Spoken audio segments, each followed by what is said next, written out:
Good morning. Today is Tuesday, March 8th, 2022, and this is the Urban Hope Refuge Morning Devotions.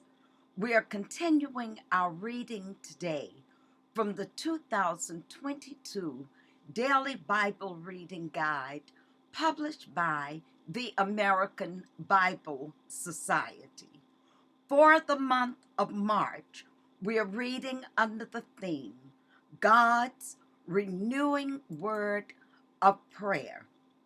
And before I begin reading, I just want to give you a warning that the winds are very, very strong here in Windsor, Connecticut, where I am located. And I cannot guarantee what will happen with my internet.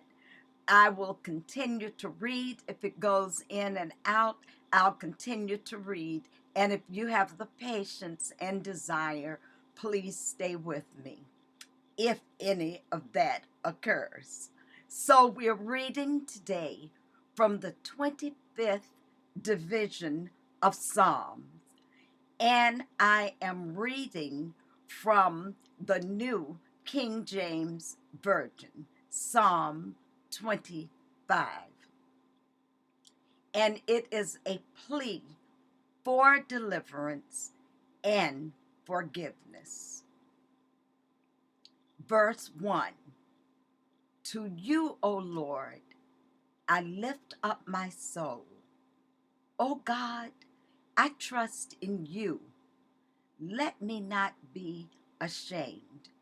Let not my enemies triumph over me. Indeed, let no one who waits on you be ashamed. Let those be ashamed who deal treacherously without cause. Show me your ways, O Lord. Teach me your paths. Lead me in your truth and teach me, for you are the God of my salvation. On you I will wait all the day. Remember, O Lord, your tender mercies and your loving kindness, for they are from of old. Do not remember the sins of my youth, nor my transgressions. According to your mercy, remember me, for your goodness' sake, O Lord. Good and upright is the Lord. Therefore, he teaches sinners in the way. The humble he guides in justice, and the humble he teaches his way. All the paths of the Lord are mercy and truth to such as keep his covenant and his testimonies. For your name's sake, O Lord, pardon my iniquity, for it is great. Who is the man that fears the Lord? Him shall he teach in the way he chooses. He himself shall dwell in prosperity, and his descendants shall inherit the earth. The secret of the Lord is with those who fear him, and he will show them his covenant. My eyes are ever toward the Lord, for he shall pluck my feet out of the net. Turn yourself to me and have mercy on me, for I am desolate and afflicted. The troubles of my heart have enlarged. Bring me out of my distress. Look on my affliction and my pain, and forgive all my sins. Consider my enemies, for they are many, and they hate me with cruel hatred. Keep my soul and deliver me. Let me not be ashamed, for I put my trust in you. Let integrity and uprightness preserve me, for I wait for you.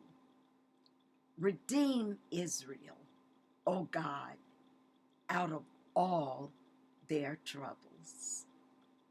This concludes our reading for today of the 65th division of Psalm. The story behind this psalm is that David had been talking to God, and he had been talking about God. And in the final verse, he wrote about keeping his eyes on God. Even when surrounded by great troubles and distress, we need to know, as David did, that he touches our hearts.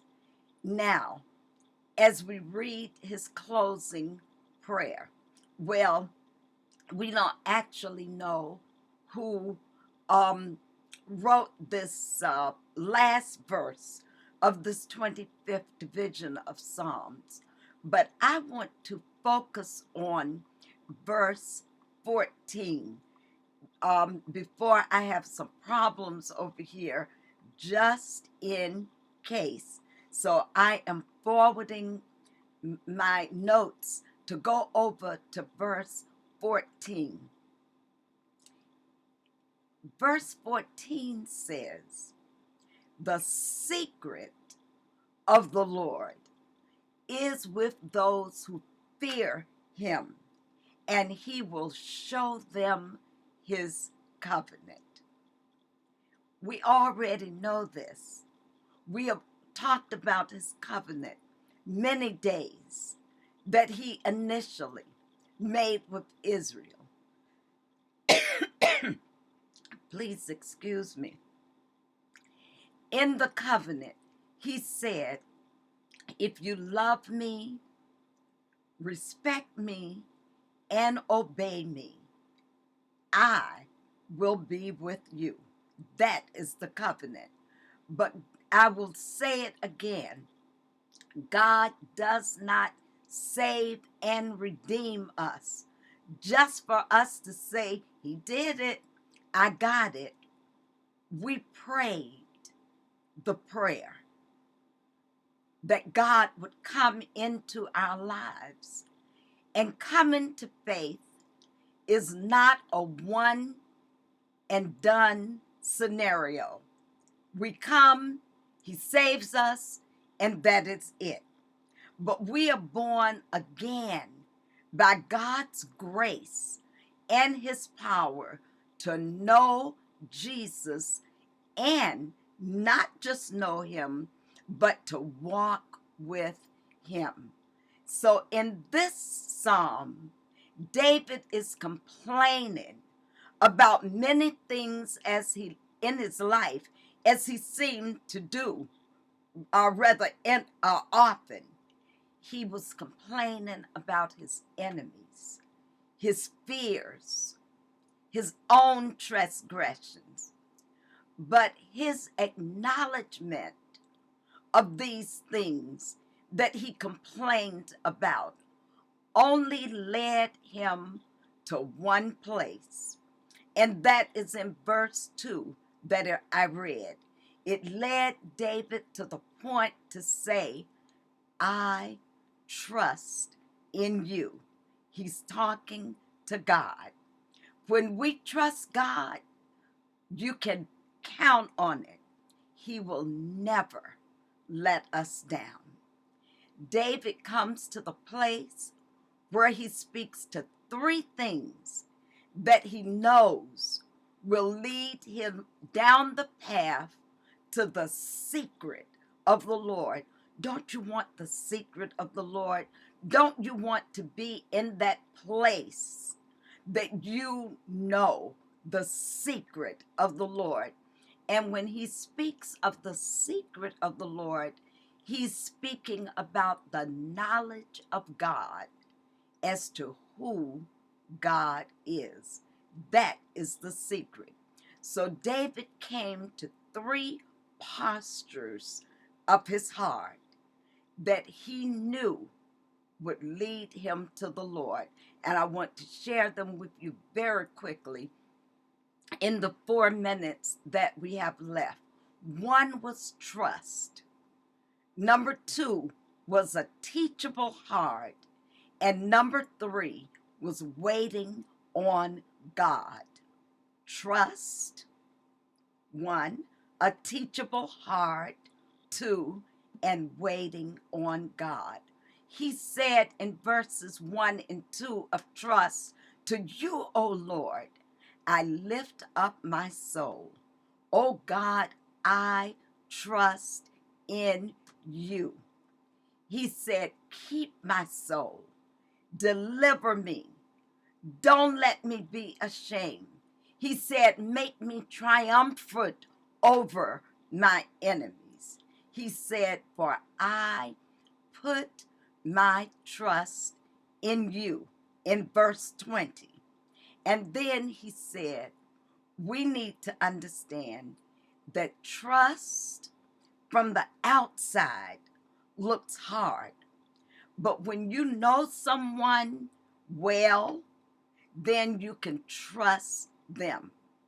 I trusted my mother throughout my life, or her life, because I knew my mother. I knew the passions of her heart. I knew what she was willing to give, and I knew how much she was willing to take. I knew her very well, so I trusted her. That is the same relationship that God wants with us. Trust is the first step, though, to really knowing Him. When we take the first step toward Him, it's at the altar or it's prayer, and He shows up and He touches our hearts. A teachable heart was number two. He said in verse 5, lead me in your truth and teach me, for you are the God of my salvation.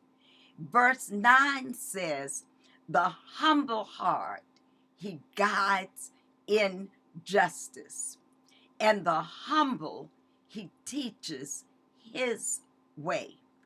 In verse 12, he said, who is the man that fears the Lord? Him shall He teach in the way He chooses. Understanding that God's truth is higher than our truth, and being teachable is a key to life. You don't know everything. But when we come to a place where we realize that we don't know God and that we need Him, then we are teachable. You can't tell some people anything. They think they know it all. But if we have that right relationship with God, He brings us to a place of humility and fear of the Lord. And it is that posture of the heart where the path goes to the secret of God.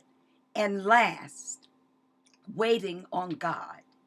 In verse 3, he said, indeed, let no one who waits on you be ashamed. Verse 5, for you are the God of my salvation. On you I wait all day. Let integrity and uprightness preserve me, for I wait for you.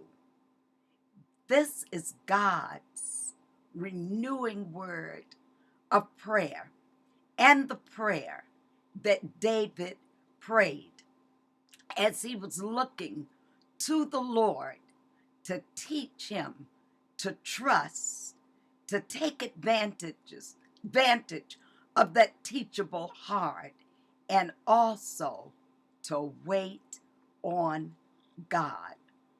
I pray that these words bless you today. And before I give you the challenge, again, I want to invite you to join us in the blessings of Urban Hope Refuge over the next 40 days to donate to the ministry $1 for 40 days. And you can do that by Cash App, Revival, $ revival that works, $revival that works. And if you don't want to Cash App, write us at Post Office Box 40080, Hartford, Connecticut, zip code 06140. And again, for those of you who have already joined this blessing that we are looking forward to for Urban Hope Refuge, I thank you. Now pray your way through the day. Walk with the King and be a blessing.